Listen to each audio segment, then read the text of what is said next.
ولا حول ولا قوة إلا بالله العلي العظيم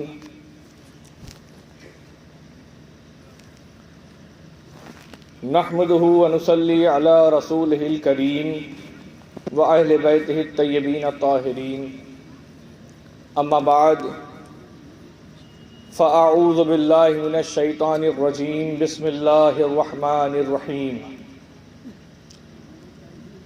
من يهد الله فهو المهتد ومن يضلل فلن تجد له وليا مرشدا صدق الله المولانا العلي العظيم وصدق رسول النبي الأمين الكريم اما بعد حاضرین محفل وسامعین مکرم، السلام علیکم ورحمۃ اللہ وبرکاتہ۔ بالخصوص اپنا سلام عاجزانہ نبیر مدار پاک علامہ سید شجر علی مداری مدد العالی کی بارگاہ میں پیش کرتا ہوں۔ السلام علیکم قبلہ۔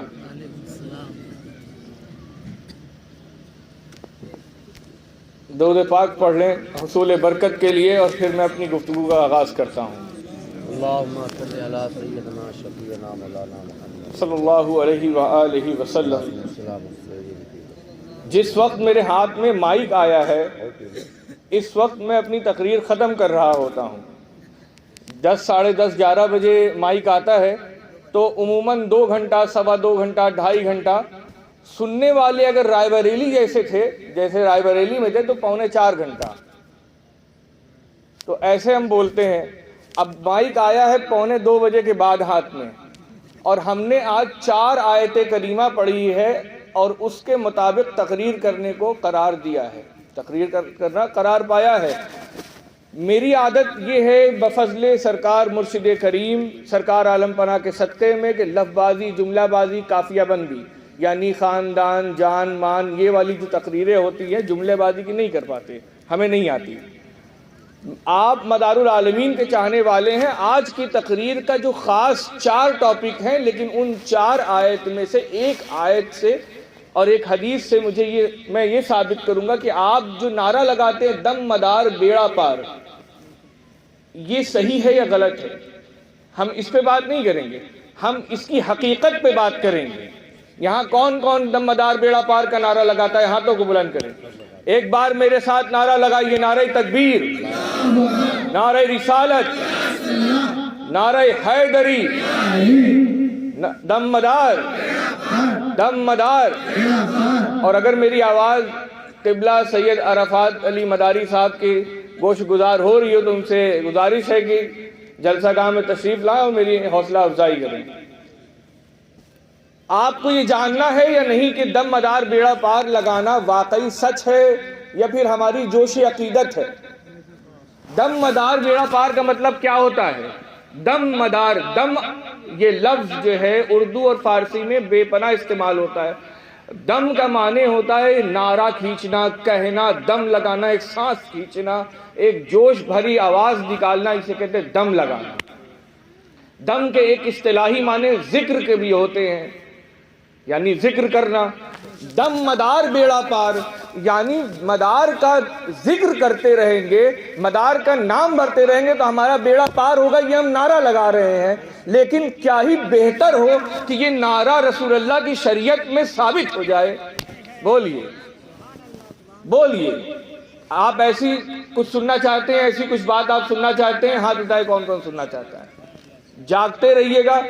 میں کوشش کرتا ہوں کہ علمی تقریر کرنے کا عادی ہوں، کوشش کرتا ہوں کہ آپ کی طبیعت پہ گرا نہ گزرے، آپ کی طبیعت کا بھی خیال کرتا رہوں۔ سیودھا میں نے تقریر کی تھی، وہاں پر ایک صاحب مجھے ملے اور انہوں نے یہاں کی دعوت دی، اور انہوں نے مجھ سے کہا کہ یہاں کے لوگ علمی تقریر سننے کے بڑے قائل ہیں۔ تو میں نے کہا ٹھیک ہے، میں جاہل ہوں، لیکن جتنا مجھے آتا ہے، جتنا میں نے خیرات حضرت حیدر کرار کی چوکھٹ سے بوسیلہ سرکار وارث پاک حاصل کیا ہے، وہ آپ تک پہنچا دوں گا۔ درود پاک پڑھ لیں۔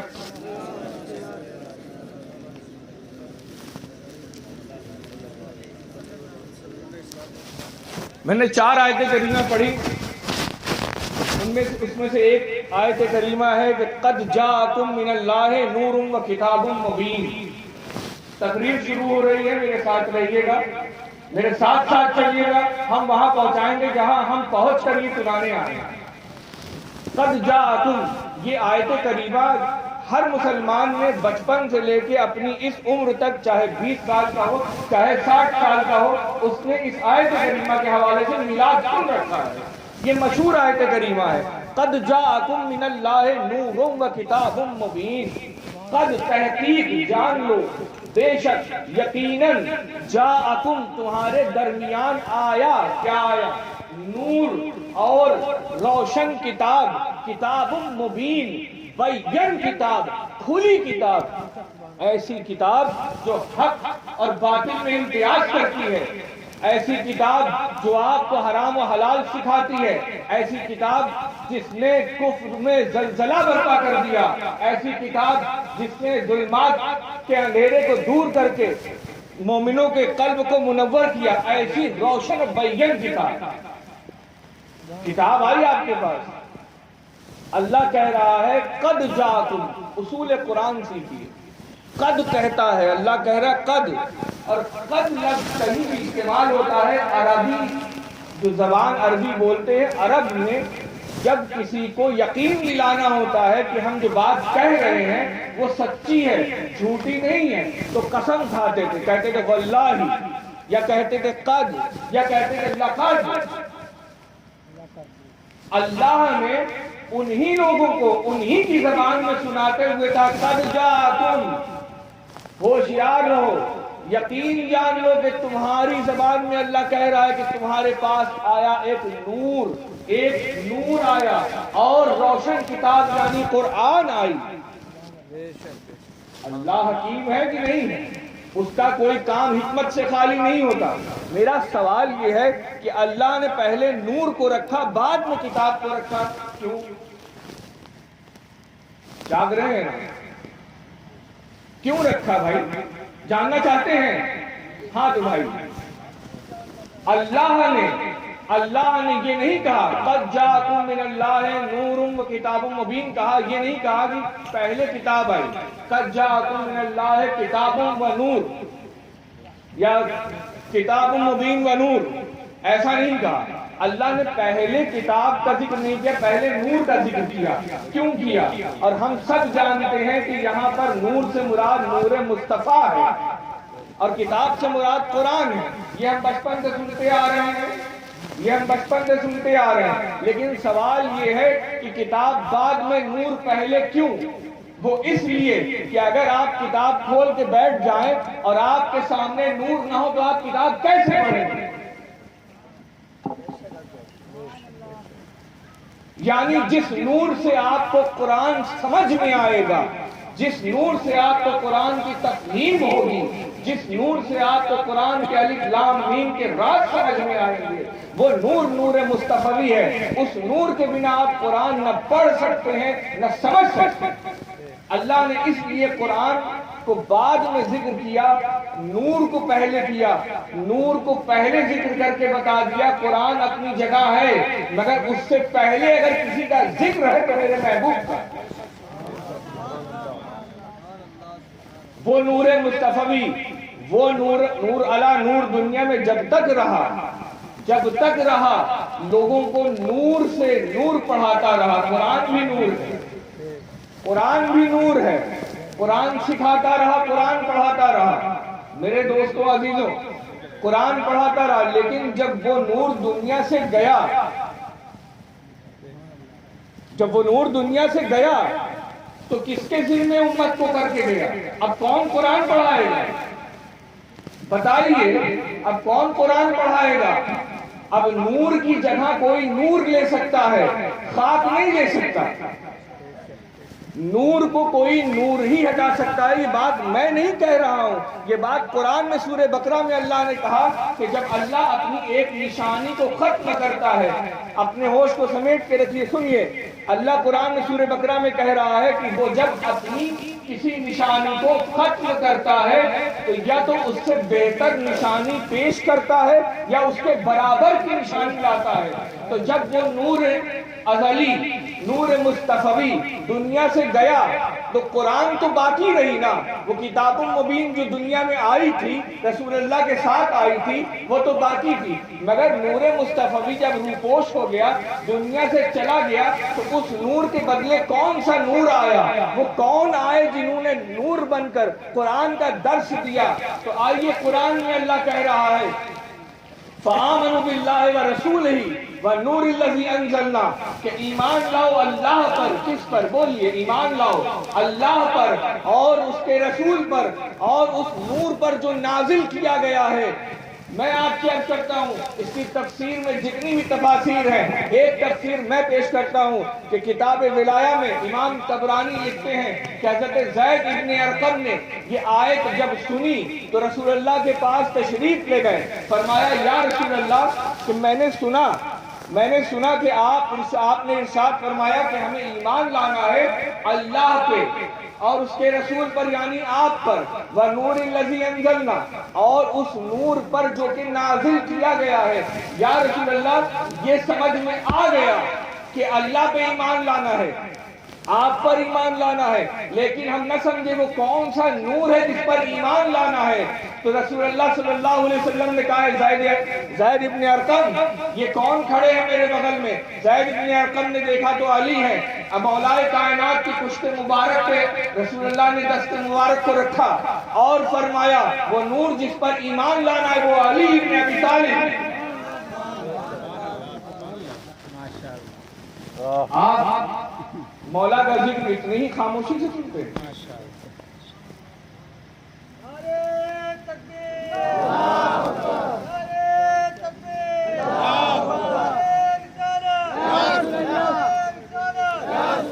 ہر چند کی نہیں شعلہ بیانی میرے خطاب میں، پر ذکر ہو رہا ہے حیدر کرار کا.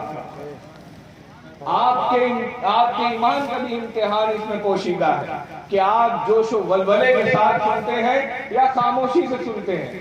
جیسے آپ سنیں گے میں 25 منٹ میں بھی تقریر ختم کر کے چلا جاؤں. میرا کیا نقصان؟ آپ کا نقصان ہے. تقریریں واہوائی، جملے بازی اور چٹکلا سنانے کے لیے نہیں ہوتی ہے. تقریریں اس لیے رکھی گئی ہیں دین میں کہ تاکہ وہ لوگ جن کو قرآن پڑھنے کا سلیقہ نہ آیا، جن کو کتاب پڑھنے کی توفیق نہیں مل پائی، ان تک دین کی کچھ نہ کچھ معلومات پہنچ جائے. تو ہم آئے ہیں اپنا منصب، اپنا فرض ادا کرنے کے لیے. آپ اپنے کان اور اپنے دل کے کان دونوں سے سنیے. میں سنا رہا ہوں، دو بات پڑھ لیں.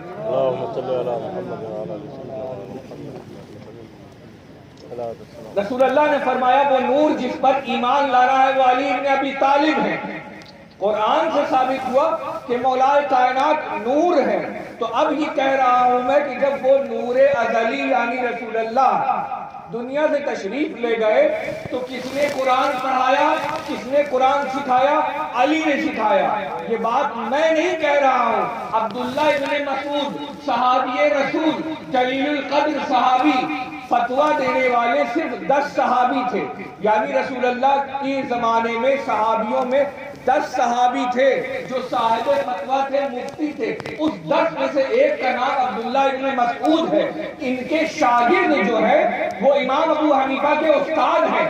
وہ عبداللہ ابن مسعود جب رسول اللہ کا انتقال ہوا، ارتحال ہوا، تو مولا کائنات کی بارگاہ میں حاضر ہوئے کہ یا علی ہم نے قرآن جتنی سیکھنی تھی رسول اللہ سے سیکھ لی، اب وہ نہیں رہے، ہمیں آپ قرآن پڑھائیں. تو کہتے ہیں کہ صحابہ کی عمل تسبیح لے کے بازاروں میں پھرتے ہیں اور لوگوں کو دین کی دعوتیں دیتے ہیں. وہ کہتے ہیں کہ صحابہ کی سیرت پہ چلیے. تو صحابہ کی تو یہ سیرت ہے کہ جب قرآن سیکھنا ہے تو علی کی بارگاہ میں آتے ہیں. تسبیح پھرا کے لوگوں کو چلے کرانا، 4 دن کی جماعت، 10 دن کی جماعت خوب کرائیے، نیک بنائیے، باصیرت بنائیے، صحابہ کا کردار دکھائیے. صحابہ کا تو یہ عمل تھا کہ مومن اور منافق میں جب فرق کرنا ہوتا تھا تو علی کا ذکر کرتے.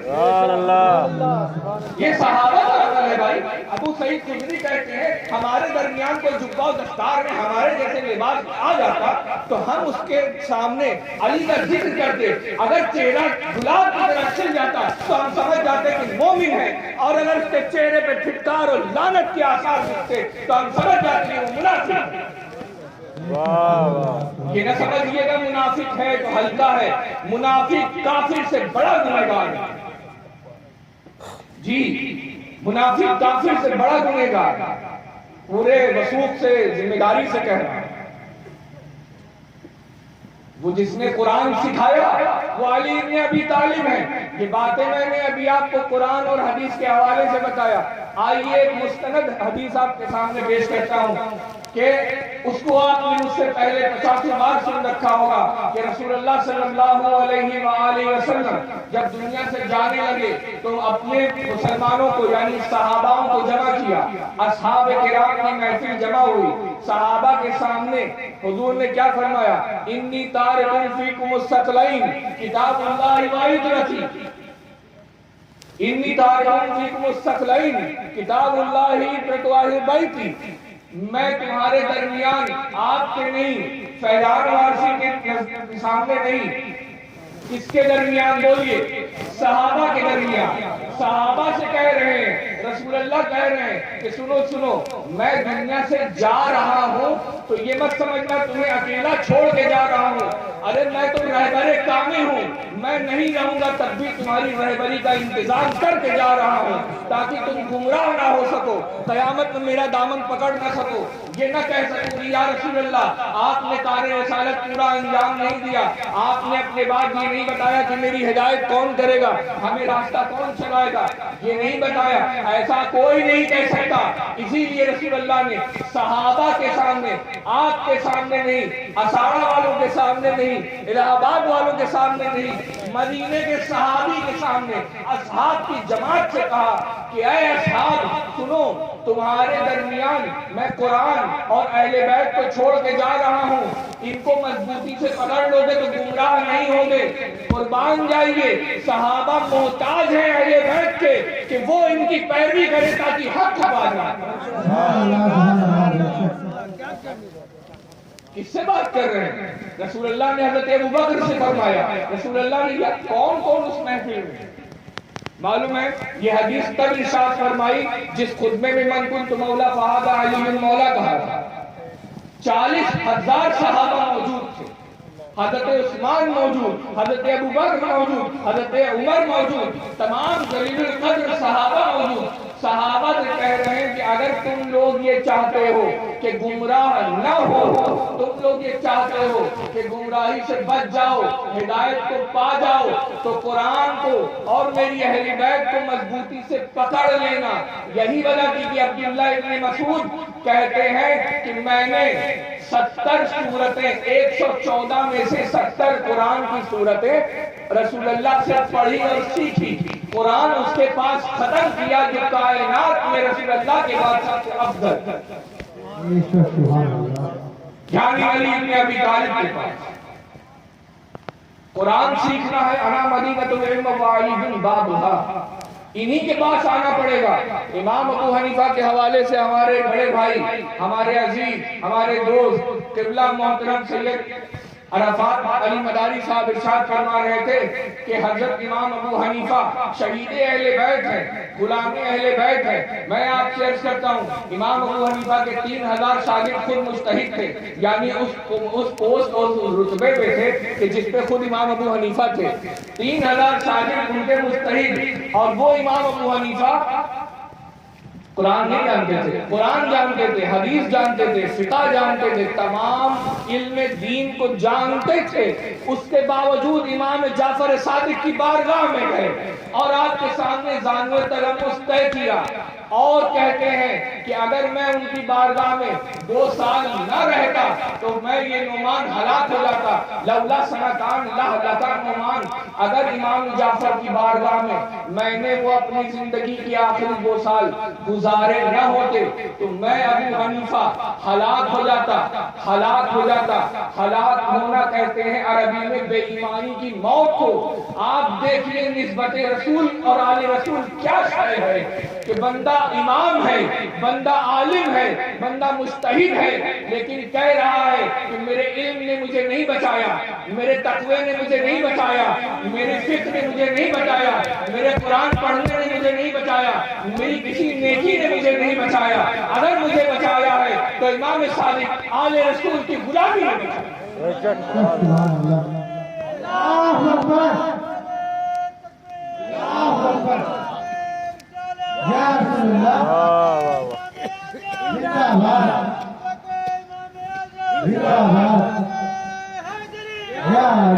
ہوائی بات نہیں، امام آلوسی جائیے کسی مدرسے میں، پکڑیے کسی عالم کو جو عالم ہو، 5 سال 10 سال نقل مار کے یا شراب اور شبہات پڑھ کے پاس ہونے والے کی بات نہیں، جو عالم ہو اس سے کہیے بتاؤ امام آلوسی کون تھے، تو وہ تمہیں بتائے گا کہ اہل سنت کے امام تھے۔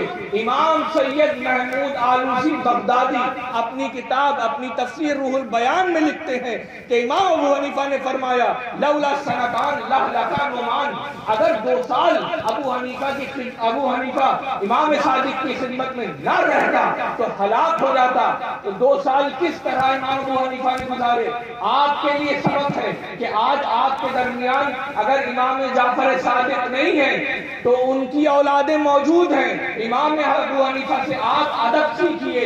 امام ابو حنیفہ کہتے ہیں کہ میں ایک بار امام صادق علیہ السلام نے امام جعفر صادق کے جن کی اولاد سے زندہ شاہ مدار ہیں، سید ولی الدین قطب المدار ان کی اولادوں میں سے ہیں، امام صادق نے کہا یا نعمان، اے نعمان چراغ اٹھا دو۔ 2 سال خدمت میں رہے، کہہ رہے ہیں کہ نعمان چراغ اٹھا دو۔ میں آپ سے کہوں آپ مجھے دیکھ رہے ہیں، یہ پانی کا گلاس اٹھا دیں، آ جائیں گے، یہ لیجئے پانی کا گلاس۔ اب نعمان بن ثابت پریشان ہے، کیوں پریشان؟ پھر امام صادق علیہ السلام نے فرمایا کہ اے نعمان چراغ کہاں ہے، چراغ لاؤ۔ اب نعمان بن ثابت نے ہاتھ جوڑا، امام ابو حنیفہ ہاتھ جوڑ رہے ہیں کہ جن کے پیچھے 3000 مجتہد ہاتھ باندھے چلتے ہیں، اہل عرب و عراق و کوفہ کے امام اس وقت کے مجتہدین قدم کی خاک کو چومتے اور سر پہ رکھتے ہیں، وہ امام ابو حنیفہ امام جعفر صادق کی بارگاہ میں کہتا ہوں ابو حنیفہ امام بنا ہی اس لیے کہ امام صادق کی جوتیاں سیدھی کیا کرتے تھے۔ امام ابو حنیفہ نے کہا کہ یا سرکار، یا سیدی، یا آقائی، یا مولائی، یا امام صادق، مجھے نہیں پتا چراغ کہاں ہے۔ فرمایا کہ ارے تم 2 سال سے میری خدمت میں ہو، اتنے دنوں سے یہاں بیٹھ رہے ہو، تم کو نہیں معلوم کہ میری خانقاہ کا، میرے گھر کا چراغ کہاں رکھا رہتا ہے؟ امام ابو حنیفہ کا جواب سنیے، ارشاد فرماتے ہیں کہ بے شک میں اتنی مدتوں سے آپ کے پاس ہوں، آپ کی خدمت میں ہوں، آپ سے علم سیکھ رہا ہوں، مگر قسم سے میں نے کبھی آپ کی جوتی سے اوپر نگاہ اٹھا کے دیکھا ہی نہیں۔ اللہ اکبر، اللہ۔ ابو حنیفہ کی بات کرتے ہیں، حنفی ہو کے اتراتے ہیں، امام جعفر صادق کو نہیں جانتے، وہ حنفی نہیں ہیں۔ واہ، کیا بات ہے بھائی، عجب فقدان ہے، عجب المیہ ہے۔ یہی ابو حنیفہ ہے، امام صادق کی بارگاہ میں جب گئے، جبکہ سب کچھ جانتے تھے، بات سمجھیے۔ آج کا کوئی عالم اس کا غرور دیکھا ہے آپ نے؟ غرور میں چور، میرے پاس مدرسے کی ڈگری ہے، میں اتنا بڑا عالم ہوں، میں قاضی شہر ہوں، میں ہندوستان کا قاضی ہوں، میں دنیا جہان کا قاضی ہوں۔ لوگ اتنا اتراتے ہیں کہ اتنا بڑا قاضی ہو جائے، فرشتوں کا استاد ہو جائے، ابو حنیفہ کی جوتی کے برابر نہیں ہوتے۔ بولیے بولیے، ان کی جوتی کے برابر نہیں ہو سکتا۔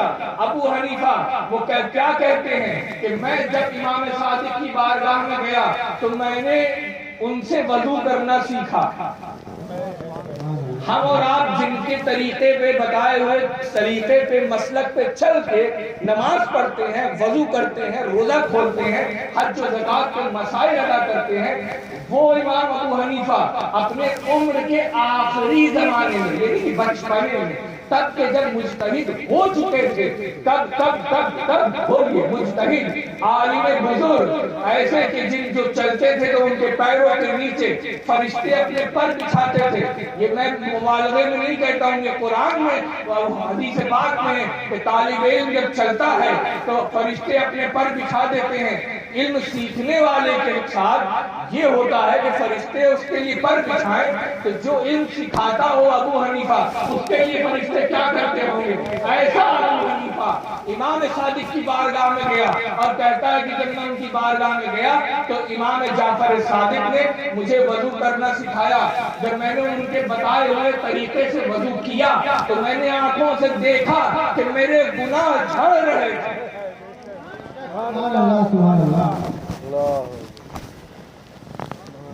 حنفیت ابھی کسی کو ہوا ہی نہیں لگی. میں پھر کبھی اس پر بات کروں گا. میں نے سوچا تھا کہ میں بھی کچھ شعر آپ کی بارگاہ میں سنا، لیکن گھڑی دیکھی، وقت دیکھا، خالی کرسیاں دیکھی تو میں نے بھی سوچا کیا بیان کروں گا، کوئی سننے والا ہی نہیں. ویسے اس اسٹیج سے ایک شعر پڑھا گیا تھا جس کا معنی یہ تھا کہ تمام مومنوں کی ماں سیدہ فاطمہ زہرا ہے. یہ بات کہی گئی تھی لیکن یہ بات درست نہیں ہے. میں سید ہونے کے حوالے سے اور پورے شریعت کے تقاضوں کو مد نظر رکھتے ہوئے یہ بات کہہ رہا ہوں کہ سیدہ کائنات مخدومہ کائنات کا ہم پہ جو حق ہے تو ہم انہیں بس اسی طرح پکار سکتے ہیں کہ ان کو شہزادی کہیں، انہیں آقا زادی کہیں، انہیں مخدومہ کائنات کہیں، خاتون جنت کہیں، سیدہ کائنات کہیں. ان کو ان کا نام لینے سے پہلے کوشش کریں کہ وضو ہمارا رہے.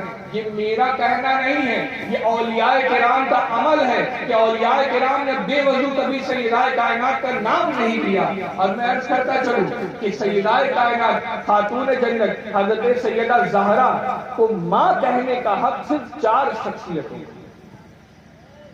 امام حسن، امام حسین، سیدہ زینب اور سیدہ ام کلثوم.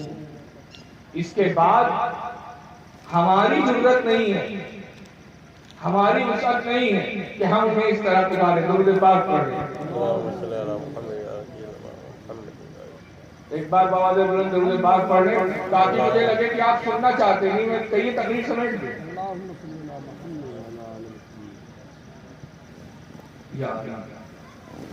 میں عرض کر رہا تھا آپ سے کہ جس نے کائنات کو نور سے منور کیا، علم کا نور بانٹا، وہ ذات پاک رسول اکرم کی. رسول اللہ کے بعد اب قرآن کون پڑھائیں گے؟ مولائے کائنات پڑھائیں گے. مولائے کائنات کے بعد امام حسن پڑھائیں گے. امام حسن کے بعد کسی کو قرآن سیکھنا ہوگا تو امام حسین کی بارگاہ میں آئے گا. امام حسین کے بعد اگر کسی کو علم سیکھنا ہے، قرآن سیکھنا ہے، حدیث سیکھنی، امام زین العابدین کے پاس آئیں گے. ان کے بعد امام باقر صادق اس مرتبے پر فائز ہیں. ان کے بعد امام محمد باقر فائز ہیں. ان کے بعد امام جعفر صادق ہیں. ان کے بعد امام موسیٰ کاظم ہیں. ان کے بعد امام علی رضا. ان کے بعد امام محمد تقی الجواد. ان کے بعد امام علی نقی. ان کے بعد امام حسن عسکری. اور ان کے بعد اگر کوئی اس مرتبے پہ ہے تو قائم آل ابا، قائم آل محمد، امام زمانہ، امام مہدی محمد ابن حسن عسکری علیہ السلام، جن کے انتظار میں ہم اور آپ بیٹھے ہیں، جن کے آنے کی ہم اور آپ دعا کرتے ہیں کہ یا اللہ ان کے ظہور میں جلدی فرما. یا امام مہدی آخری زمانے میں آئیں گے، فتنے کو دور کریں گے، ہم سب جانتے ہیں. خیر، اس طرح اور اس انداز سے آپ تقریر سن رہے ہیں. میں سمجھتا ہوں دیر بہت ہو چکی ہے. میں اپنے معروضات پھر کبھی پیش کروں گا. بولی دم مدار بیڑا پار میں بات کروں یا ختم کر دوں؟ آپ اتنے ٹھنڈے پڑ چکے ہیں، مجھے لگ رہا ہے میں قبرستان میں تقریر کروں. مجھے لگ رہا ہے کہ میں قبرستان میں مداریوں کا جلسہ تو بڑا خطرناک ہوتا ہے بھائی. قبرستان تکبیر نعرہ تکبیر نعرہ رسالت نعرہ رسالت دم مدار نعرہ تکبیر. میں عرض کر رہا تھا کہ میں نے ایک آیت 4 آیتیں کریمہ پڑھی. مدار باغ سے کوئی فائدہ ہوگا آپ کو؟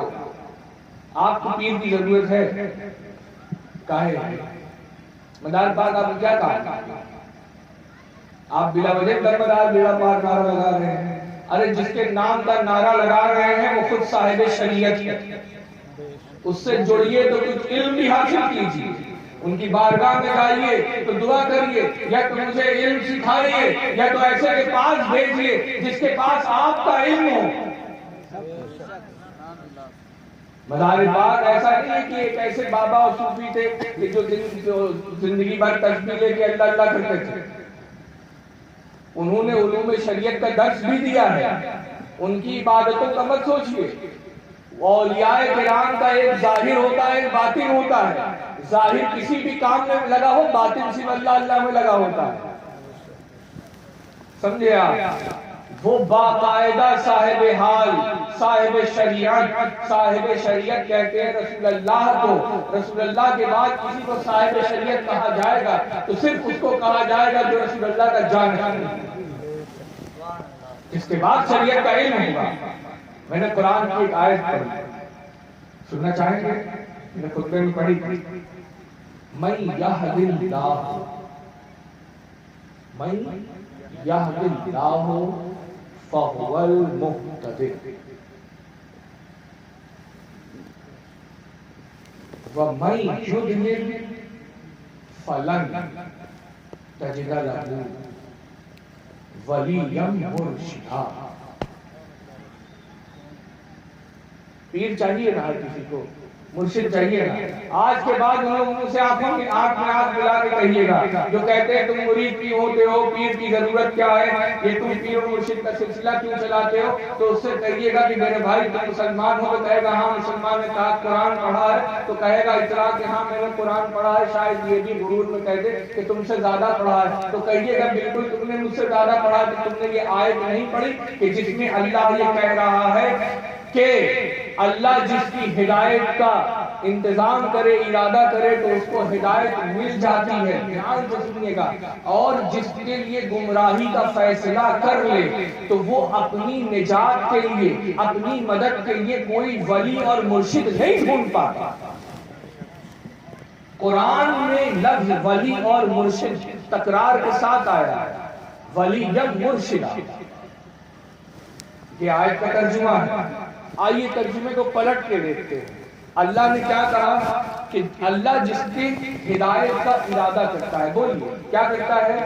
جس کو چاہتا ہے کہ نجات مل جائے اس کو ہدایت دے دیتا ہے، اور جس کو چاہتا ہے کہ ہدایت نہ ملے، کیا ہو؟ ہدایت نہ ملے، جس کو نجات نہ ملے تو اس کو وہ شخص اپنے لیے کوئی مرشد، کوئی ولی ڈھونڈ نہیں پاتا. پتہ یہ چلا اگر کوئی شخص ولی اور مرشد ڈھونڈ لے تو اس کی نجات کا سامان مہیا ہو جاتا ہے. سمجھ میں آئی بات؟ کس کو سمجھ میں آئی؟ ہاں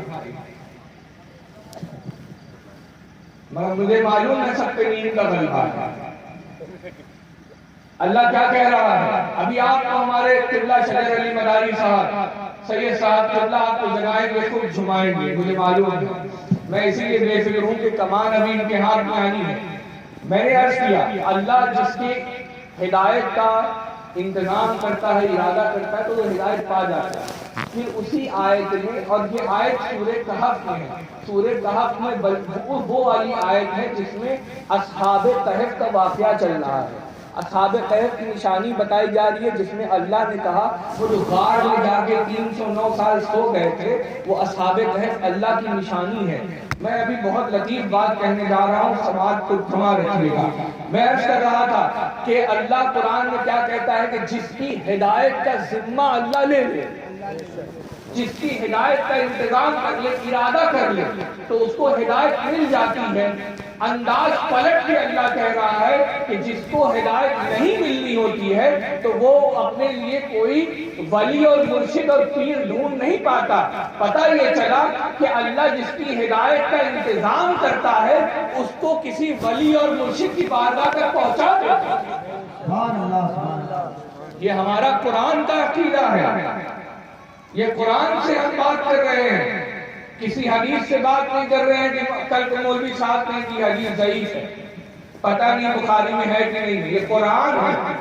تو اللہ جس کی ہدایت کا انتظام کرتا ہے تو اس کو کسی ولی اور مرشد کی بارگاہ میں بھیجتا ہے. قرآن میں صراحتاً کھلا لفظ آیا ہے ولی مرشدہ, ولی اور مرشد, یعنی وہ ولی جو کہ مرشد ہو, ایسا مرشد جو درجہ ولایت پہ فائز ہو, ایسا مرشد جو اللہ کے نزدیک ولی ہو. بتائیے کسی کو شک ہے حضرت مدار پاک کی ولایت؟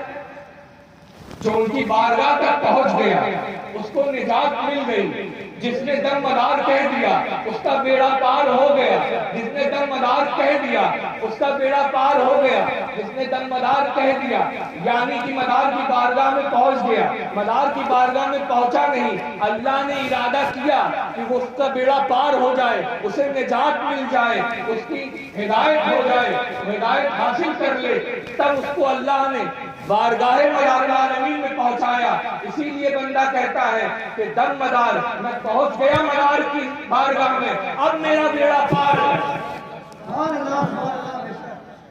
واہ واہ واہ واہ, غلط تو نہیں کہہ رہا ہوں کہ بالکل صحیح, ماشاء اللہ. حدیث سنیں گے اس پر. اب جو کہیں کہ پیر مرشد کی ضرورت نہیں, ان سے کہیے حضرت قرآن اٹھا کے دیکھیے, سورہ کہف میں اللہ کہہ رہا ہے, ایک بار نہیں بار بار کہہ رہا ہے. یہ تو ایک آیت کریمہ ہے, یہ فقط ایک آیت کریمہ ہے. میں آپ سورہ کہف میں کم سے کم 3-4 آیات ہیں کہ اللہ کہتا ہے کہ جاؤ بیٹھو میرے مقرب بندوں کے درمیان بیٹھو. وہ جو کہتے ہیں میرے لیے قرآن و حدیث کافی ہے, تو ان سے پوچھئے کہ تمہارے لیے قرآن و حدیث کافی ہے تو اللہ کیوں کہہ رہا ہے کہ ولیوں کی بارگاہ میں جا کے بیٹھے؟ میں عادتاً فطرتاً یہ دیوبندی بریلوی 24-26 ان سے بات کرتا ہوں, اس پہ بات نہیں کرتا, اور نہ میں ان کو ذہن میں رکھ کے بات کر رہا ہوں.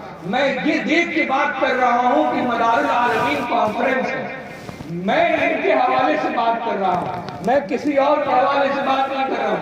اپنی بات کے معیار کو کسی فرقے کے دائرے میں بند کر دینا یہ جہالت ہے.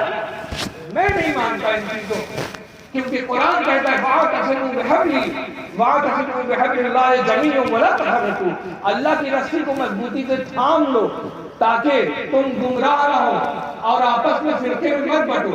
اللہ کی رسی کو مضبوطی سے پکڑ لو اور آپس میں فرقے میں مت بٹو. تو اللہ کی رسی کو پکڑیے گا تو فرقے میں نہیں بٹیے گا. فرقے میں بٹنے سے بچنے کے لیے آپ کو اللہ کی رسی پکڑنی پڑے گی. تو آئیے چلتے ہیں مولائے کائنات کی بارگاہ میں. مولائے کائنات کوفہ کی مسجد میں کھڑے ہو کے خطبہ دے رہے ہیں, کہہ رہے ہیں انا اول المسلمین, میں پہلا مسلمان ہوں. انا اول الصلاطین, میں پہلا نمازی ہوں. انا حبل اللہ, میں اللہ کی رسی. بات یہی ختم نہیں ہوتی. اگر اہل بیت ایک دوسرے سے جڑے نہ ہوں تو اہل بیت ایک دوسرے سے جڑے ہیں. اس کے حوالے سے بات سنیے کہ امام جعفر صادق کی بارگاہ میں سوال کیا گیا. میں حوالے بے پناہ دے سکتا ہوں, حوالے چاہیے نمونے کے طور پہ. آپ کتاب اٹھائیے, کتاب کا نام ہے شوائق محرکہ, لکھنے والے کا نام ہے قاضی ابن حجر مکی الشافعی الحیثمی. وہ لکھتے کہ امام جعفر صادق سے سوال کیا گیا. کیا سوال کیا گیا؟ پوچھا کہ یہ جو آیت آئی ہے وَاعْتَصِمُوا بِحَبْلِ اللَّهِ جَمِيعًا وَلَا تَفَرَّقُوا, اس میں اللہ کی رسی جو بات آئی ہے یہ حبل اللہ یعنی اللہ کی رسی کیا ہے؟ امام جعفر صادق نے فرمایا, اپنی سماعتوں کو دھیان سے جمع کر کے سنیے. امام جعفر صادق آل رسول نے ارشاد فرمایا نحن حبل اللہ, ہم اللہ کی رسی ہیں, ہم اہل بیت اللہ کی رسی ہیں. یہ نہیں کہا کہ میں اللہ کی رسی ہوں. مولا علی نے کیا فرمایا؟ دھیان سے سنیے. مولا علی نے کیا فرمایا کہ میں اللہ کی رسی ہوں. یعنی ان سے پہلے یہ اللہ کی رسی بننے کا سلسلہ شروع نہیں ہوا تھا. امام صادق کہہ رہے ہیں ہم اللہ کی رسی ہیں، یعنی ہم سے پہلے جو گزر چکے وہ بھی اللہ کی رسی تھے، یعنی محمد باقر، یعنی زین العابدین، امام حسین، امام حسن، مولا کائنات رسول اللہ، یعنی ہم اللہ کی رسی تھے. ہم سے پہلے جو گزر چکے وہ اللہ کی رسی تھے، اور میرے بعد جتنے آئیں گے وہ سب اللہ کی رسی تھے. بات یہ نہیں ہے لولا سنتان لالا کا نعمان، یہ تیور، یہ باتیں، یہ انداز کوئی نیا نہیں ہے. ابو حنیفہ نے امام ابو حنیفہ نے حضرت عمر کی پیروی کرتے ہوئے یہ بات کہی. بے شک، سبحان اللہ. حضرت عمر کی پیروی کرتے ہوئے یہ کہا تھا کہ اگر 2 سال میں ابو حنیفہ امام صادق کی بارگاہ میں نہ گزارتا تو میں ہلاک ہو جاتا. تو ابو حنیفہ نے حضرت عمر کی پیروی کیسے کی تھی کہ حضرت عمر نے 70 بار کہا ہے کہ لولا علی اللہ لقا عمر، علی نہ ہوتے تو عمر ہلاک ہو جاتا. یہ اس خاندان کا تیور ہے، واہ واہ واہ واہ واہ. یہ اس خاندان کا تیور ہے. چہرے بگڑتے ہیں، بگڑتا ہے، ذکر حیدر کی سما روشن ہوتی. فراز دار پہ میسم بیان دیتے ہیں، رہے گا ذکر علی ہم زبان دیتے ہیں. آدھی کی زبان ہم زبان دیتے ہیں. ذکر حیدر کرار کون مٹائے گا؟ لوگوں نے پڑھا ہی نہیں ہے. لوگ ابھی کتابیں اٹھائیں، جن کو امام کہتے ہیں ان اماموں کی کتابوں کو کھنگالیں. لوگ لوگ باوضو جن کا نام لیتے ہیں مدارس میں، جن کو بیرسٹر اہل سنت کہا جاتا ہے، حنفیت کا بیرسٹر امام بدر الدین عینی، جن کی کتاب عمدۃ القاری فی شرح بخاری ہے. ایسے لوگوں کو پڑھیں کہ وہ مولا علی کے بارے میں کیا لکھتے ہیں. امام جوینی کو پڑھیں، جائیے امام مغازلی کو پڑھیے، امام خوارزمی کو پڑھیے. نہیں پڑھ سکتے امام شافعی کو پڑھیے، جائیے پڑھیے. پڑھ کے تو دیکھیے، پتہ چلے گا کہ اہل سنت کے تیور میں، اہل سنت کی ہوا میں، اہل سنت کی نشست میں، اہل سنت کی برخاست میں، اہل سنت کی خاموشی میں، اہل سنت کی گفتار میں فقط کوئی نعرہ ہے تو وہ حیدر کرار کا ہے، وہ علی علی. بے شک، سبحان اللہ، سبحان اللہ، سبحان اللہ. میں سورہ کہف کی بات کر رہا تھا، یاد ہے؟ یاد ہے؟ میں ایک بار دو پاک پڑھ لیں تاکہ آپ لوگ جاگ جائیں. مجھے پتہ رہے کہ آپ لوگ جاگ رہے ہیں. مجھے لگتا ہے کہ میں اکیلے بات کر رہا ہوں. تقریر جو ہے نا وہ کی جاتی ہے اور سنی جاتی ہے. میں بات کرنے کا قائل ہوں. بات جو ہے، بات چیز دوہری two way conversation, two way process. ایک آدمی بات کرتا ہے، دوسرا سنتا ہے، جواب دیتا ہے. ہم آپ سے بات کر رہے ہیں، اب ہم اتنے برے مانا ہمارے چہرے میں پھٹکار برس رہی ہے، ہم لعنتی ہیں، مردود ہیں. مانا کہ ہم جو ہے بے عمل ہیں، بے نمازی ہیں، روزہ نہیں رکھتے، رمضان میں کھلے کھلا جو ہے کوئی نہیں پیتے ہیں. مانا کہ ہم سب سے برے انسان ہیں. لیکن ذکر کس کا کر رہے ہیں؟ حیدر کرار کا کر رہے ہیں نا. ذکر حیدر کے حوالے سے ایک حدیث یاد آتی. رسول اللہ نے ارشاد فرمایا، رسول اللہ نے ارشاد فرمایا آج، اور یہ حدیث جو آج پڑھنے جا رہا ہوں، اس حدیث کے حوالے سے ایک نئی روشنی اسی جگہ بیٹھے بیٹھے مجھے حاصل ہوئی. بتائیے سننا چاہتے ہیں کیا؟ قسم خدا کی اس سے پہلے میں نے کبھی نہیں وہ چیز سوچی ہی نہیں تھی. حضور نے ارشاد فرمایا کہ علی کی محبت گناہوں کو ایسے کھا جاتی ہے جیسے آگ لکڑی کو کھا جاتی ہے. علی کی محبت گناہوں کو دھو دیتی ہے. یہ حدیث جیسے ہی خیال آیا تو میں یہیں بیٹھے بیٹھے سوچ رہا تھا، جب علی کی محبت گناہوں کو دھو دیتی ہے تو سوچئے علی کی نفرت تو پھر نیکیوں کو بھی دھو دے گی. جو علی سے نفرت کرتے ہیں، اگر علی کی محبت گناہ دھوئے گی تو علی کی نفرت نیکیوں کو ختم کر دے گی. جو بغض حیدر کرار میں جیتے ہیں، ساتھ لیتے ہیں، ان کا نیکی کرنا برباد ہے، بیکار ہے. کیوں ہے؟ اسی حدیث کے معنی کو پلٹیے نا. حدیث کیا کہتے ہیں؟ حدیث میں کہا جا رہا ہے کہ حضرت علی کتنا بھی گنہگار ہو، حضرت علی کی محبت کرتا ہے، گناہ ختم ہو جائیں گے. اگر اسی معنی کو پلٹ کے دیکھیے، اس حدیث کے دوسرے سکے کے دوسرے پہلو کو دیکھیے. اسی حدیث سے یہ ثابت ہوتا ہے محبت کرنے والے کے گناہ دھل جائیں گے تو جو ان سے نفرت میں جی رہا ہے، بغض میں سانسیں لے رہا ہے، تو اس کے ثواب، اس کی نیکیاں بھی برباد ہو جائیں گی۔ سبحان اللہ بے شک۔ بات سمجھ میں آئی؟ یہ بات مجھے آج اسی جلسے میں ذہن میں آئی، میں نے آپ کی بارگاہ میں پیش کر کے دو بات پڑھی۔ اللہم صلی اللہ علیہ وسلم۔ میں عرض کر رہا تھا کہ میں سورہ کہف پڑھ رہا تھا۔ کیا پڑھ رہا تھا؟ سورہ کہف پڑھ رہا تھا۔ میں جہاں تھا وہیں واپس آ گیا، آپ مت بہکیے گا۔ میں تقریر کرتے کرتے ادھر جاؤں گا، پھر واپس آؤں گا، پھر جاؤں گا، پھر واپس آؤں گا۔ آپ کا امتحان بھی لے لوں گا، پوچھ لوں گا، بتاؤں گا۔ میں سورہ کہف پڑھ رہا تھا، میں نے کہا کہ اللہ جس کا ارادہ کرتا ہے کہ وہ ہدایت پا جائے، وہ جنتی ہو جائے، وہ جہنم سے بچ جائے، وہ معرفت خدا حاصل کر لے، وہ اللہ کا ولی بن جائے، وہ ہادی و مہدی بن جائے، وہ ناجی بن جائے، نجات پانے والا بن جائے، نجات دلانے والا بن جائے، تو اس کو کس کے پاس بھیج دیتا ہے؟ اپنے ولی کے پاس، اپنے مرشد کے پاس بھیج دیتا ہے۔ یہ کہاں کی بات ہے؟ سورہ کہف کی بات ہے۔ سورہ کہف کے جس آیت میں اصحاب کہف کا ذکر ہے، اس کے آخری حصے میں اللہ نے یہ نچوڑ بیان کیا۔ اس آیت میں ایک لفظ آیا ہے اصحاب کہف کے بارے میں کہ وہ اللہ کی نشانی تھی۔ کیا تھے؟ اصحاب کہف کون تھے؟ اللہ کی نشانی تھے۔ یہ حضرت عیسیٰ علیہ السلام یعنی امت محمدیہ کا زمانہ نہیں تھا، یہ عیسیٰ علیہ السلام کا زمانہ تھا۔ عیسیٰ علیہ السلام پر یہ چند لوگ تھے جو مسلمان ہوئے، تو یہ ایمان لائے تھے۔ بادشاہ نے ڈرایا، ان کے ڈر سے، ان کے ظلم سے بھاگ کر غار میں چلے گئے، یعنی پہاڑ کے ایک گوشے میں چلے گئے، غار میں چھپ گئے، وہاں چھید میں پناہ لی، اور اللہ نے انہوں نے سیب کھایا اور اللہ نے ان پر نیند طاری کی، وہ سو گئے۔ 309 سال تک سوتے رہے۔ یہ کون تھے؟ یہ اللہ کے ولی تھے۔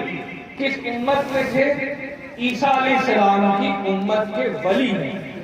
تو عیسیٰ علیہ السلام کے امت کے ولی کی یہ شان ہے کہ اللہ ان کا ذکر قرآن میں کر رہا ہے اور ان سے مثال بنا کر مثال قائم کر رہا ہے کہ دیکھو اللہ کے جو مقرب بندے ہوتے ہیں ان کی یہ شان ہوتی ہے کہ وہ لوگ اس لائق ہو جاتے ہیں کہ اللہ اس کا ذکر قرآن میں کرتا ہے۔ بات دراصل یہی نہیں ہے۔ ابھی آپ کو یہاں نہیں چھوڑنا میرے بھائی، آگے چلتے ہیں۔ اصحاب کہف کی بارگاہ میں ایک چرواہا بھی تھا۔ جب اصحاب کہف جا رہے تھے غار کو، کون سن رہا ہے؟ ہاتھ اٹھائیں۔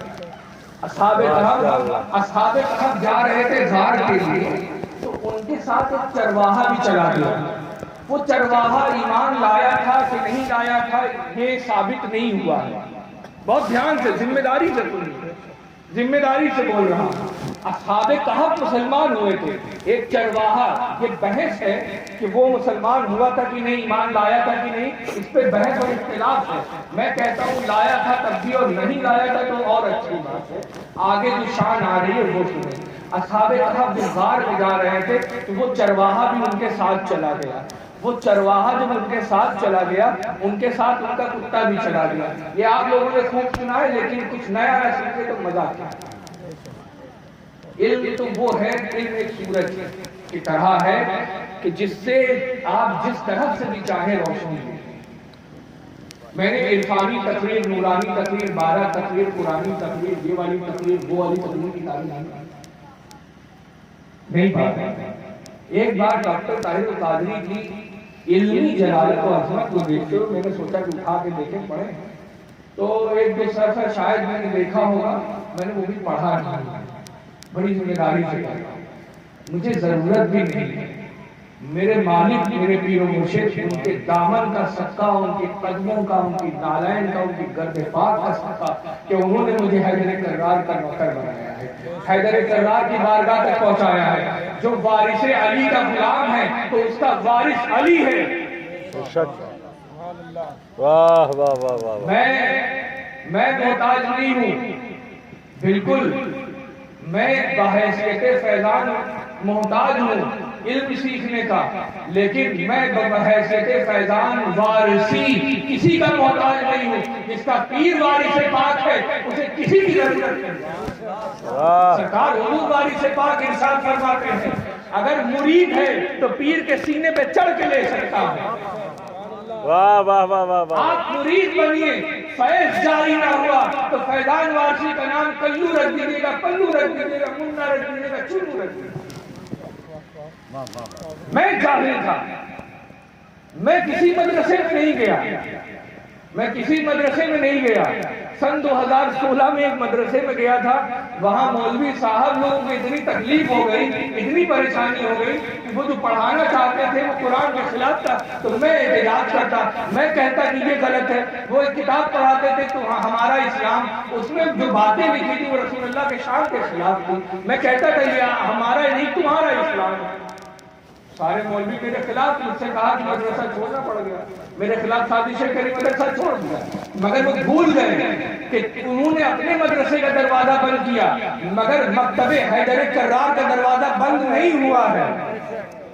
بے شک سبحان اللہ۔ تیمار کو آپ اپنا استاد بنا کے دیکھیے، تقریر میں جان نہ آ جائے تو میرا نام بدل دیجیے۔ سبحان اللہ سبحان اللہ۔ میں بات یہ ڈائلاگ نہیں ہے، میں نے کہا کہ میں ڈائلاگ مارنے کا قائل نہیں ہوں، یہ سب قرآن و حدیث کے پس منظر بول رہا ہوں، ان سب کے پیچھے حدیثیں لگی ہیں، موقر ہے لگی ہوئی ہے۔ اگر آج مجھے مائک دیجیے 11 بجے میں صبح 4 بجے تک پڑھوں گا، حدیثیں پڑھوں گا، نماز پڑھوں گا، آپ کے پیچھے پڑھ کے جب میں امامت نہیں دوں گا، مجھے شوق نہیں بڑھا، میں کسی کے پیچھے پڑھ گا، سمجھے آپ؟ میں صبح 4 بجے تک تقریر کر سکتا ہوں۔ میں عرض کر رہا تھا ابھی مائک تھامے مجھے 1 گھنٹہ نہیں دیا، میں عرض کر رہا تھا کہ یہ اصحاب کہف کون تھے؟ اللہ کے ولی تھے، بولیے اللہ کے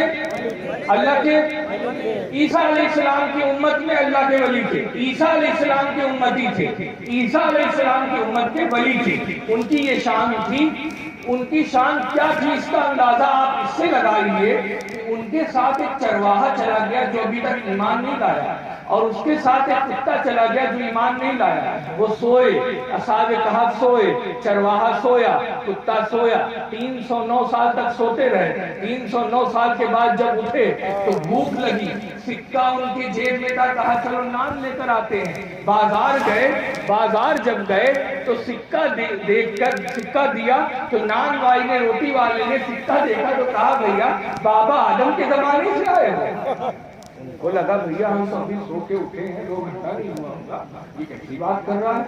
تو بڑا ازدحام ہو گیا۔ اس ازدحام میں لوگوں کو پتا چلا کہ یہ لوگ 300 سال پہلے کے ہیں، کہ آج کے نہیں ہیں۔ یہ بات اصحاب کہف کو جب خود سمجھ میں آئی تو وہ پریشان ہو گئے۔ ابھی اصحاب کہف کے سارے لوگ غار میں ہیں، ایک آدمی صرف بازار میں آیا ہے۔ اس نے جب یہ معاملہ دیکھا تو گھبرایا، پریشان ہوا اور وہ چلا گیا۔ اور یہ کیوں ہوا تھا پتا ہے؟ اللہ اپنے ولیوں کی بات نہیں کاٹتا، اللہ اپنے ولیوں کی بات نہیں کاٹتا۔ بھائی اصحاب کہف کے واقعات آپ نے خوب سنے، آپ نے سب سنا ہوگا نا کہ کتا بھی جنت میں جائے گا، ابھی وہ بھی بات کریں گے، یہ اس سے پہلے سنا ہے جو پڑھ رہا ہوں؟ نہیں سنا، یہ آپ نے سنا ہے؟ ایک عالم ہمارے درخواست، اس سے پتہ چلتا ہے کوئی حیدر کرار کا دوسرا نوکر بھی ہے۔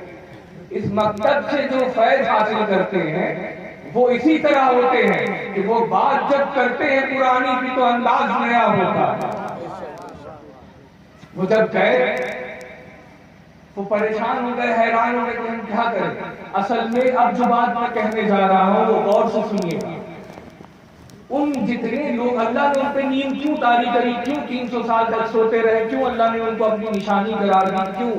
ان ولیوں میں جو سب سے بڑا لیڈر تھا نا، اس نے خواہش کی تھی کہ یا اللہ میں اپنی آنکھ سے وہ دن دیکھنا چاہتا ہوں کہ جس دن توحید کا پرچم لہرائے، مگر اللہ میری زندگی اتنی کم ہے کہ 4-5 لوگ ابھی ایمان لائے ہیں، اب کفر کا زور زورہ ہے، میں اپنی آنکھ سے دیکھ نہیں پاؤں گا۔ اللہ نے اس کی بات سن لی، سن کے ریزرو کر لی، ریزرو کرنے کے بعد اس بات کو اپنے بارگاہ میں مقرر کیا، اس کی آرزو کو قبول کرنے کے لیے اللہ نے ان پر نیند طاری کی۔ 309 سال تک سوتے رہے۔ 309 سال کے بعد جب آنکھ کھلی ہے تو جب وہ بازار میں گیا، وہ شخص جس نے تمنا کی تھی کہ ہر جگہ ایک اللہ کا ذکر ہو اور عیسیٰ علیہ السلام کو رسول اللہ مانا جائے، وہ بندہ بازار جب گیا تو اس کی آنکھوں نے دیکھا کہ ہر طرف ہر طرف ہر جگہ پر کیا ہے؟ توحید کا پرچم لہرا رہا ہے۔ اللہ نے اس کی آرزو کو پورا کرنا تھا، اس لیے اللہ نے ان پر نیند طاری کری، اور وہ سو کے جب اٹھے تو انہوں نے ہر جگہ کیا دیکھا؟ ہر جگہ دیکھا توحید۔ اللہ نے اپنے ایک ولی کی خواہش کو پورا کرنے کے لیے ان پر 309 سال کی نیند طاری کی۔ جی وقت کا دامن تنگ ہے، مجھے خبر ہے، مگر میں کیا کروں گا، اپنی عادت میں سمیٹ رہا ہوں۔ میں عرض کر رہا تھا آپ سے کہ اصحاب کہف کی بارگاہ میں جو چرواہا چلا گیا تھا، وہ چرواہا بروز قیامت اس پہ بحث ابھی نہیں ہے کہ وہ مسلمان ہوا، ایمان لایا کہ نہیں لایا۔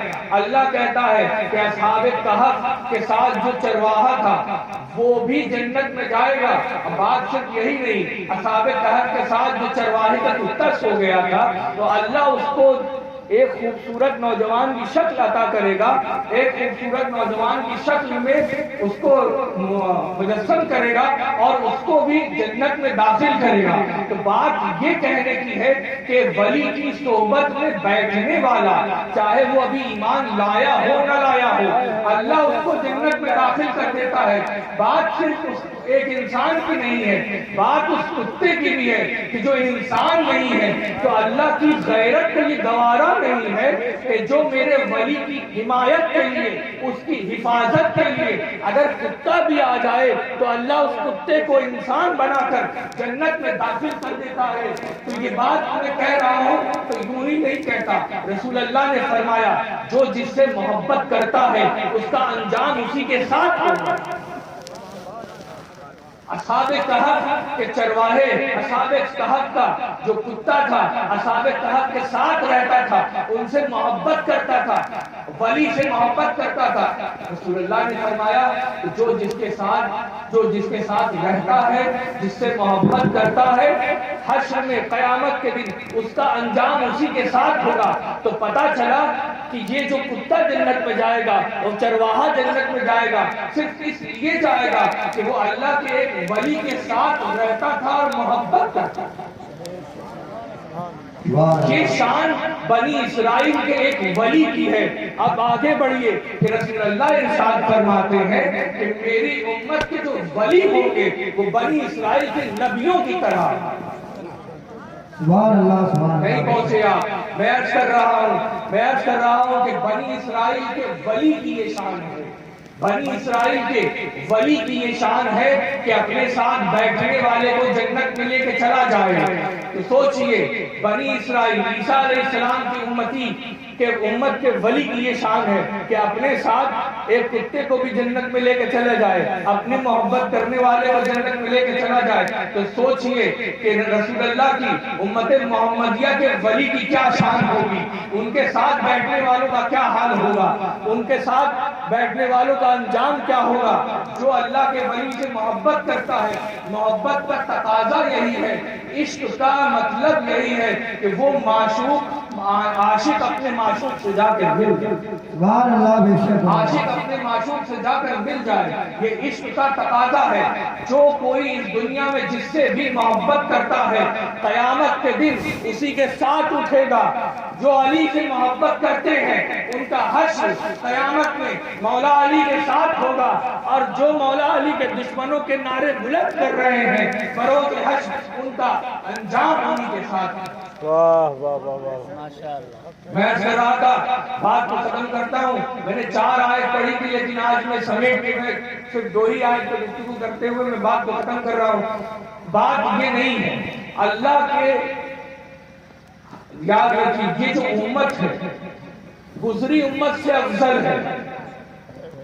اس امت کے جو ولی ہیں پچھلی امتوں کے ولیوں سے افضل ہیں، سمجھے آپ؟ یعنی اگر کوئی اس امت کا ولی ہے تو اصحاب کہف جن کا ذکر قرآن میں آیا ہے ان سے افضل ہے، کیونکہ وہ ولی امت محمدیہ کا ولی ہے۔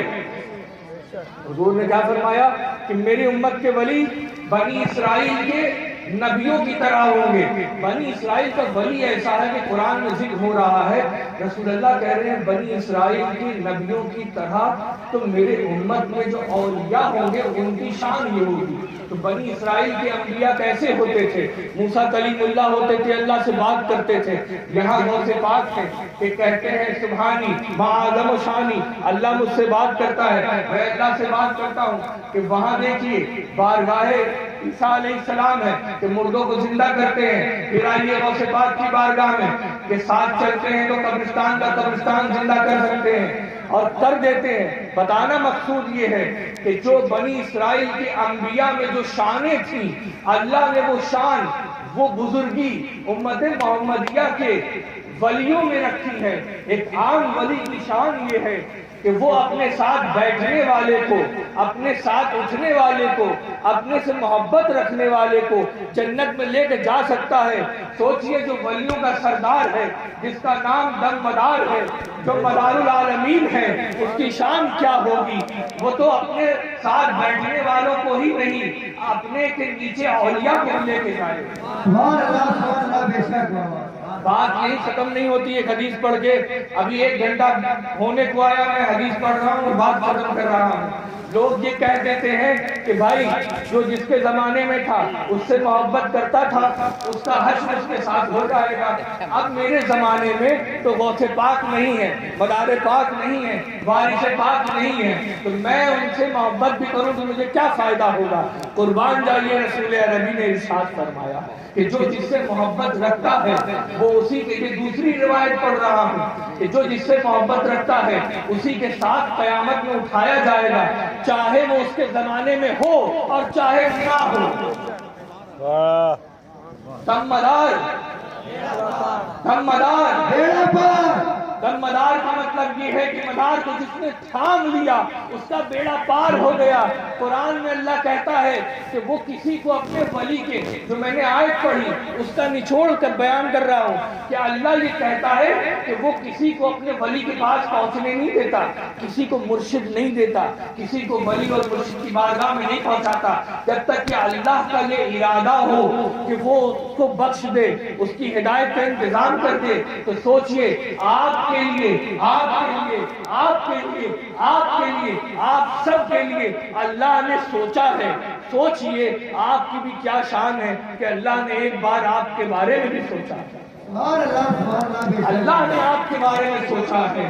یہ جو میرے بندے ہیں، یہ میرے مدار کے چاہنے والے، یہ میرے غوث کے چاہنے والے، یہ وارث پاک کے چاہنے والے، یہ صابر پاک کے چاہنے والے، ان لوگوں کی بخشش کا انتظام کر دیا جائے۔ ہر کوئی تو ولی نہیں ہو سکتا، یہ اللہ یہ جانتا ہے، ہر کوئی تو ولی نہیں ہو سکتا، اسی لیے اللہ نے انتظام کیا۔ اگر ہر کوئی ولی نہیں ہو سکتا تو کیا ہوا؟ کوئی بات نہیں، ہر کوئی ولی تک پہنچ تو سکتا ہے۔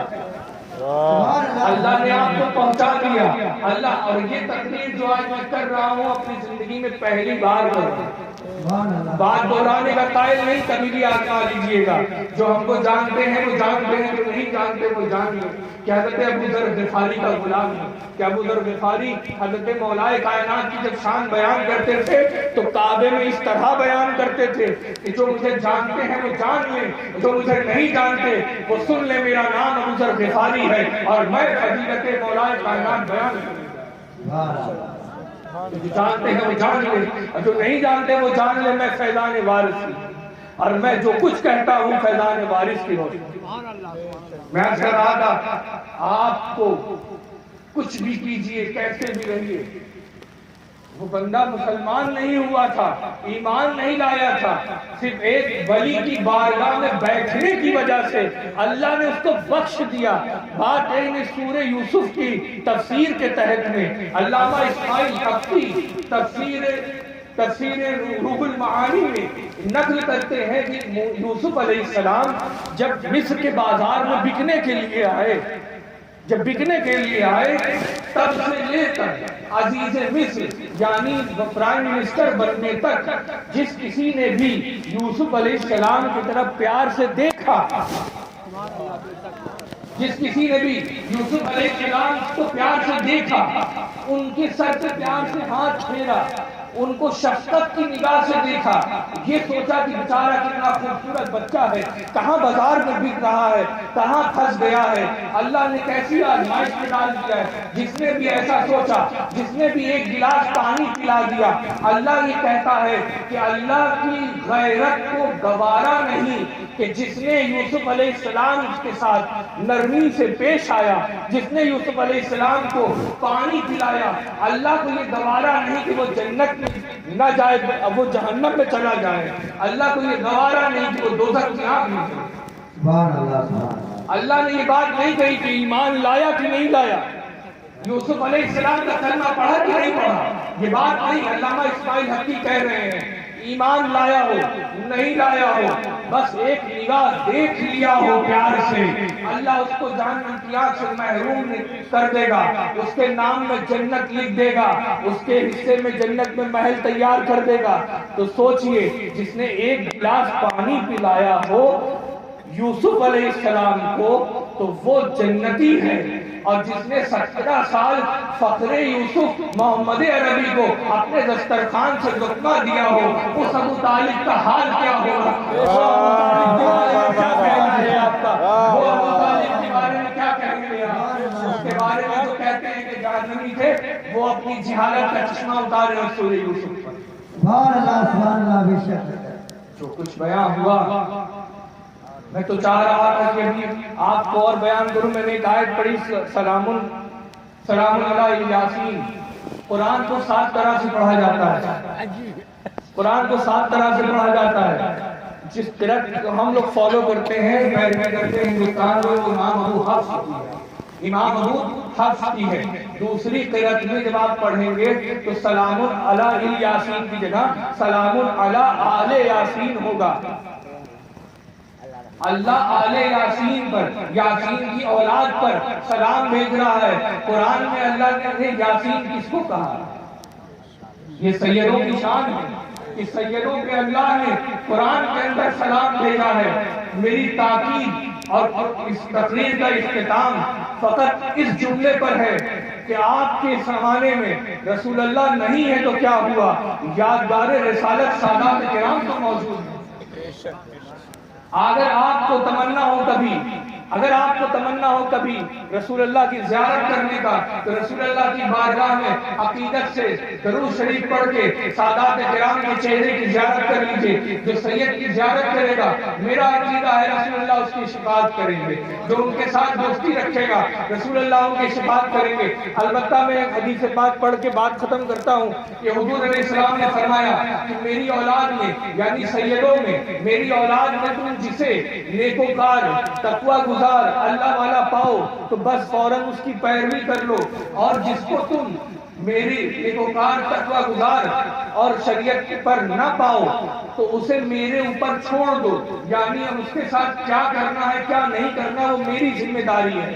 یعنی کہ تم اپنی زبان بند رکھو، تم پر تکبیر سید کا احترام واجب۔ آپ باعظمت ہیں، قسمت والے ہیں کہ ہر سال آپ کی بارگاہ میں، ہر سال آپ کے قریہ میں، ہر سال آپ کے علاقے میں سادات کرام آتے ہیں، نعتیں پڑھتے ہیں، تقریریں کرتے ہیں، اپنے بابا کا، اپنے نانا کا، اپنی دادی کا ذکر سناتے ہیں۔ آپ قسمت والے ہیں، ہر کسی کو یہ سعادت میسر نہیں ہوتی۔ میں بے پناہ حدیث سادات کی عظمت سے پڑھ سکتا ہوں، مگر عرض یہی ہے کہ وقت کا دامن اتنا تنگ ہو چکا ہے کہ گھڑی یہ کہہ رہی ہے کہ بج رہا ہے 3، اور اپنی بات کو اب میں سمیٹ دوں۔ میں عرض کر رہا تھا کہ اللہ کی بارگاہ میں دعا ہے کہ اللہ مجھے پھر کبھی موقع دے اور آپ کو ذوق سماعت دے تو میں 11 بجے مائک پکڑوں اور تب تک سناؤں جب تک زندہ دلی سے آپ سنتے رہیں۔ اللہ کی بارگاہ میں دعا ہے کہ پڑھنے میں، بولنے میں کسی بھی قسم کی جو بھی لفظ کوتاہی ہو گئی ہو اللہ اسے معاف فرمائے، اور اللہ ہمیں اہل بیت کے گھر کا گدھا اور کتا بنا کے رکھے۔ ہم نہیں اس لائق کہ ان کے محب بن سکے. محبت کرنا ہمارے بس میں نہیں، بہتر یہ ہے کہ ان کے در کے کتے بن جائیں. کیونکہ حضرت محبوب الہی کہتے ہیں کہ مجھے اگر علی کے در کے کتے کا جھوٹا کھانے کو مل جائے تو میں اپنے آپ کو خوش نصیب سمجھوں گا. تو یا اللہ ہمیں حیدر کرار و اہل بیت کے در کا کتا، ان کا غلام، ان کا نوکر بنا. وما توفیق الا باللہ العلی العظیم. والسلام علیکم ورحمۃ اللہ وبرکاتہ. وعلیکم السلام.